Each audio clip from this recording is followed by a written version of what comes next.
បាទសួស្តីបងប្អូនទាំងអស់គ្នាថ្ងៃនេះ Channel Sambo Technology សូមបង្ហាញបងប្អូនអំពីរបៀបនៃការ search វចនានុក្រមណានៅក្នុង Telegram អូខេកាលពី Channel ចាស់គឺខ្ញុំបានបង្ហាញបងប្អូនអំពីរបៀបនៃការដំឡើងវចនានុក្រមសម្ដេចព្រះសង្ឃរាជជួនណាតនៅលើកុំព្យូទ័រដោយយើងមិនចាំបាច់ប្រើអ៊ីនធឺណិតអញ្ចឹងណាយើងអាចប្រើប្រាស់កម្មវិធីនឹងបានតែឥឡូវយើងប្រើនៅក្នុង Telegram ម្ដងដោយប្រើប្រាស់អ៊ីនធឺណិតណាដោយប្រើវចនានុក្រមនៅក្នុង Telegram យើងប្រើអ៊ីនធឺណិតអញ្ចឹងវចនានុក្រមនៅក្នុង Telegram បងប្អូនវាមានវចនានុក្រមព្រះសង្ឃរាជជួនណាតនេះវចនានុក្រមសម្ដេចព្រះសង្ឃរាជជួនណាតបងប្អូនអាច search អញ្ចឹងមកណានេះអញ្ចឹងវចនានុក្រមព្រះសម្ដេចព្រះសង្ឃរាជជួនណាតហ្នឹងបងប្អូន search នៅក្នុង Telegram មកគឺបងប្អូនតែងនឹងឃើញអូខេ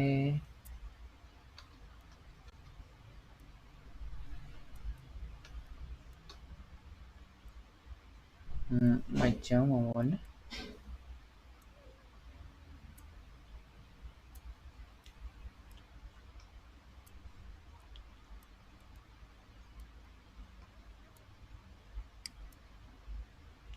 ដោយសារអ៊ីនធឺណិតខ្ញុំអត់ដើរឬក៏យ៉ាងម៉េច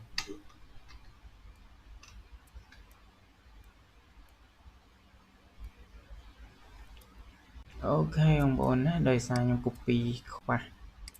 អូខេចឹងខ្ញុំ copy អស់មកចឹងបងប្អូន search មកវាមានវចនានុក្រមវាមាន2ទី1គឺវចនានុក្រមនេះយើងប្រើផ្ទាល់ខ្លួនអញ្ចឹងណាហើយវចនានុក្រមនេះគឺយើងប្រើទូទៅគេប្រើគ្រប់គ្នាអញ្ចឹងណាអញ្ចឹងបងប្អូនអាច search ពាក្យអីនៅក្នុងហ្នឹងគេមើលឃើញទាំងអស់ណាបងប្អូន search ពាក្យអីនៅក្នុងវចនានុក្រមនេះគឺគេមើលឃើញហ្នឹងហើយបងប្អូនឃើញគេ search ច្រើននេះពាក្យខ្លះឃើញអ្នកជាច្រើនដែលគេ search ណា search ពាក្យខ្លះទៅគេយើងអាចមើលឃើញថាអ្នកណា search ពាក្យអី search ពាក្យអីអញ្ចឹងណាអញ្ចឹងគឺវចនានុក្រមនេះគឺប្រើទូទៅហ្នឹងហើយគេប្រើទាំងអស់អញ្ចឹងទៅដល់គេ join ក្រុមហ្នឹងដើម្បីប្រើបានយើង join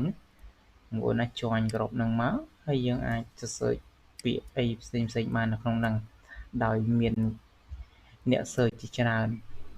ហើយសម្រាប់វចនានុក្រមនេះគឺ private បងប្អូនណាគឺ private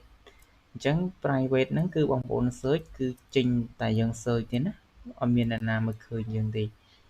ហ្នឹងហើយគឺយើង search អីវាយើងមើលឃើញតែខ្លួនឯងទេគេអត់មើលសម្រាប់គេផ្សេងគឺអត់មាននៅក្នុងហ្នឹងទេណាគឺគេអត់ search វាអត់ load ទៅគេទេ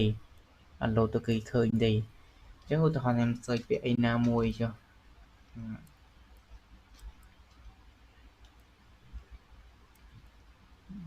search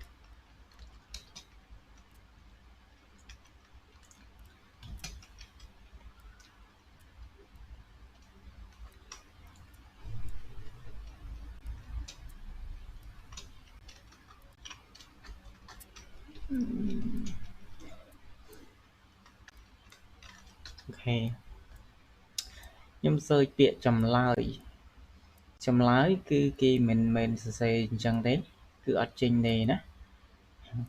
ចម្លើយគឺយើងសរសេរ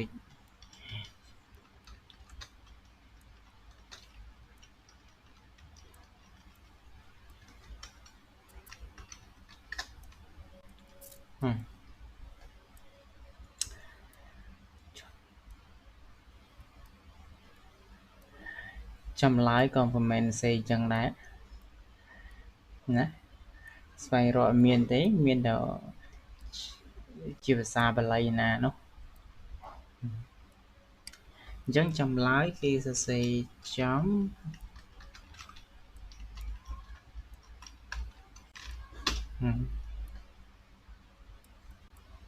គឺពាក្យឆ្លើយណាគឺមានអញ្ចឹងណា ចឹងពាក្យខ្លះដែលយើង search មកវាអត់មានវានឹងចេញថាស្វែងរកមិនឃើញហ្នឹងសម្រាប់ពាក្យដែលអត់មាននៅក្នុងវចនានុក្រមហើយពាក្យហ្នឹងគឺអត់ត្រូវទេហើយពាក្យដែលត្រូវគឺយើង search មកវាចេញពាក្យថានាមពាក្យថាឆ្លើយនេះចម្លើយណាហ្នឹងហើយអញ្ចឹងគឺបងប្អូនអាច search នៅក្នុងនេះក៏បានបងប្អូន search នៅក្នុងនេះក៏បានណាបងប្អូន search នៅក្នុងនេះគឺយើងអាចមើលឃើញបន្តខ្លួនតែឯងទេតែបងប្អូន search នៅក្នុងក្រុមនេះគឺគេឃើញទាំងអស់ណាបងប្អូន search ពាក្យអីក៏គេឃើញដែរហ្នឹងហើយ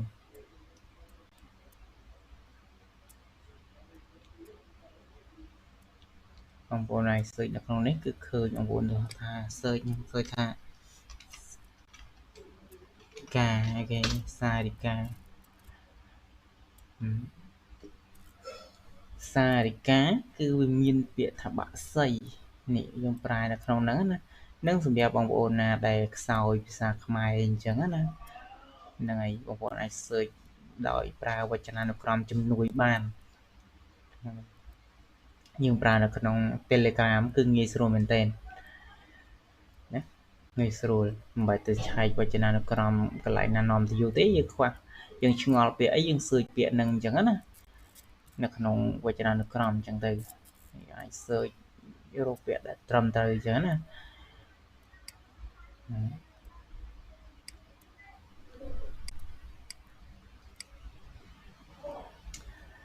អូខេអញ្ចឹងគឺវីដេអូហ្នឹងគឺខ្លីទេបងប្អូនណាគឺខ្លីទេចំណុចហ្នឹងគឺខ្ញុំបង្ហាញបងប្អូនតែប៉ុណ្្នឹងទេអត់មានអីបង្ហាញច្រើនទៀតទេ